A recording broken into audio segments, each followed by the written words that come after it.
రాజ్యాంగం నేర్పిన రివాజు ప్రజాపక్షాన రాజీ లేని ఆవాజు. నమస్తే, నేను మీ Avinash Janagama. Welcome to four sides TV. ఈ వీడియోపై మీ స్పందన మాకు తెలియజేయాలనుకున్నట్టయితే కింద కామెంట్ చేయండి. అండ్ వీడియో నచ్చిన వాళ్ళు ఒక చిన్న లైక్ అండ్ సబ్స్క్రైబ్ కూడా చేయాల్సిందిగా కోరుతా ఉన్నాం. Straight to the video. నా బ్యాక్గ్రౌండ్లో ఉన్నటువంటి మోస్ట్ పవర్ఫుల్ మ్యాన్ అని చెప్పుకోవచ్చు తమిళనాడులో. అంటే పవర్ఫుల్ అనేటువంటి మాట ఎందుకన్నానంటే, ఒకవేళ ఆయన ఇంకా అదే పొజిషన్లో కంటిన్యూ అయ్యి ఉంటే ఇండియన్ పోలీస్ సర్వీస్లో ఉండేవాడు కాబట్టి ఐపీఎస్ ఆఫీసర్గా మోస్ట్ పవర్ఫుల్ మ్యాన్. కానీ ఇప్పుడు ప్రస్తుతానికి తమిళనాడు బీజేపీ పార్టీ చీఫ్. జరిగింది ఏందో ఒకసారి చూడండి, దాని తర్వాత మనం మాట్లాడుకుందాం.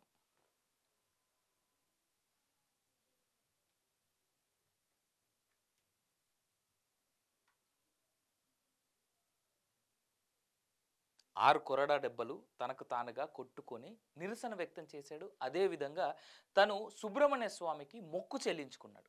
తమిళనాడు క్షేత్రంలో ఉన్నటువంటి 6 ప్రముఖ సుబ్రహ్మణ్య క్షేత్రాలు ఏవైతే ఉన్నాయో వాటికి మొక్కుగా ఒక్కొక్క క్షేత్రానికి ఒక్కొక్క కొరడా దెబ్బగా 6 కొరడా దెబ్బలతో 6 పుణ్యక్షేత్రాలకి 6 మురుగన్ యొక్క స్పెషలైజ్డ్ పుణ్యక్షేత్రాలు ఏవైతే ఉన్నాయో 6 ప్రముఖ క్షేత్రాలు, ఆ ప్రముఖ క్షేత్రాలకి తన ఒక్కొక్క కొరడా దెబ్బతో ఈ యొక్క మొక్కును చెల్లించుకోవడం జరిగింది. అసలు జరిగినటువంటి అంశం ఏంటి, అన్నామలై ఎందుకు ఇలా చేయాల్సి వచ్చింది అనేటువంటి విషయాన్ని మనం మాట్లాడుకుందాం. అయితే బేసిక్లీ ఇక్కడ ఒక చిన్న అంశం గమనించుకోవాలి. పొలిటిసైజ్ ఎంత అవుతా ఉందో ఈ ఇష్యూ అనేటువంటిది, అదేవిధంగా ఇది ప్రజల్లోకి వెళ్ళాల్సినటువంటి ఆవశ్యకత కూడా అదే విధంగా ఉంది. కారణం ఏంటో నేను చెప్తాను. అన్నా యూనివర్సిటీ తమిళనాడులో చాలా ఫేమస్ యూనివర్సిటీ ఇది. అన్నా యూనివర్సిటీలో ఒక అమ్మాయి ఒక అబ్బాయి వెళ్తుంటే ఆ ఇద్దరిని ఆపేసి ఆ అమ్మాయితో పాటు ఉన్నటువంటి ఆ అబ్బాయిని చాలా పెద్ద ఎత్తున కొట్టి ఇబ్బంది పెట్టి ఆ అమ్మాయిని మరో 2 అబ్బాయిలు ఎవరైతే ఆ అబ్బాయిని కొట్టారో వాళ్ళిద్దరు కలిసి అమ్మాయి మీద అఘాయిత్యం చేశారు. వీడియోలు రికార్డ్ చేశారు, ఫోటోలు తీసి మీరు ఈ విషయాన్ని ఎవరికైనా చెప్తే ఖచ్చితంగా మీ సంగతి ఏందో చూస్తాం, ఈ వీడియోలను బయటికి రిలీజ్ చేస్తామని చెప్పేసి అన్నారు. ఇక్కడ వరకు సరే జరిగింది అనుకుందాం.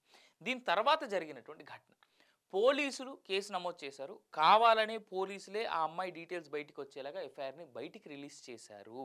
పారదర్శకంగా జరగట్లేదు ఎంక్వైరీ అనేటువంటిది అన్నామలై మాజీ ఐపీఎస్ ఆఫీసర్, ఐఐఎం లక్నో నుంచి ఐఐఎంలో కూడా చదువుకున్నటువంటి వ్యక్తి చేసినటువంటి ఆరోపణే కాదు, అక్కడ ఉన్నటువంటి ఎవరిని అడిగినా ఇదే చెప్తా ఉన్నారు. ఇన్ఫ్యాక్ట్ ఇదే కాదు, అన్నామలై ఇలా కొరడా దెబ్బలు కొట్టుకున్న తర్వాత వాస్తవానికి తమిళనాడు ప్రజల్లో కూడా కాస్త ఆలోచన మొదలైంది.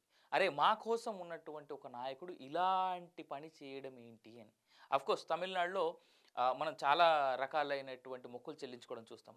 నాలుకకి త్రిశూలాలు గుచ్చుకోవడము, లేదు అంటే సుబ్రహ్మణ్య స్వామి చేతిలో ఉండేటువంటి ఆ దండంని గుచ్చుకోవడము, నిమ్మకాయలు పెట్టుకోవడం లాంటి చాలా చూస్తాం. కానీ ఒక ప్రజాక్షేత్రంలో ప్రజానాయకుడిగా ఉన్నటువంటి వ్యక్తి ప్రజల శ్రేయస్సును కోరుతూ ప్రభుత్వం బాలేదు అని చెప్తూ ఇలా చేయడం నాకు తెలిసి ఇదే మొదటిసారేమో. కొంతమంది చల్లనీళ్ళ స్నానాలు చేస్తారు, ఇంకోటి చేస్తూ ఉంటారు. కానీ కొరడా దెబ్బలు ప్రభుత్వం తప్పు చేస్తుంది, దానికి మమ్మల్ని క్షమించండి, ఇక్కడ సరైనటువంటి విధానం జరగట్లేదు అని చెప్పేసి అన్నామలై చేసినటువంటి ఇది ఏదైతే ఉందో నిజంగా మచ్ అప్రిషియబుల్. ఎందుకంటే ప్రజల్లో మార్పు రావాలి, ఓటర్లు ఆలోచించుకునే విధంగా తన యొక్క సరళి శైలి ఉంది అనేటువంటిది ఒకటి వాస్తవం. రెండోది, అన్నామలై ప్రస్తుతం ఉన్నటువంటి డిఎంకే ప్రభుత్వం పోయేంత వరకు కూడా నేను చెప్పులు వేసుకుని అనేటువంటి దీక్ష కూడా చేస్తూ ఉన్నాడు ఆయన. అంటే ప్రజలు ఆలోచన వైపు మారాలి అనేటువంటి ఉద్దేశం. రాజకీయ నాయకులు ఈ విధంగా ప్రజలకు ఉపయోగపడేలాగా చైతన్యవంతంగా ఉంటే, ప్రజల్లో కూడా చైతన్యం వస్తే సరైనటువంటి ప్రభుత్వాలు అధికారంలోకి వస్తాయనడానికి ఇంతకంటే నిదర్శనం ఇంకోట్లేదు. తమిళనాడులో గత కొన్నేళ్ళుగా మనం చూస్తూ ఉన్నాం. నాకు తెలిసి జయలలిత నిష్క్రమణం తర్వాత నుంచి చాలా అస్థిరమైనటువంటి పాలనలు కనిపిస్తూ ఉన్నాయి అక్కడ. నిజంగా వాస్తవానికి ఏ విధంగా కొన్ని వర్గాలని తొక్కివేయబడతా ఉందనేటువంటిది తెలుస్తూ ఉంది. ఇకనైనా ప్రజలు ఆలోచించుకోవాలి. తను దైవం సాక్షిగా, దైవాన్ని తోడుగా పెట్టుకొని, దైవం ముందుగా పెట్టుకొని, దైవంతో పాటు ప్రజల కొరకు పనిచేస్తూ ఉన్నాడు. ఈ వీడియో కనుక మీకు నచ్చినట్టయితే like, share, comment, subscribe and keep watching four sides TV.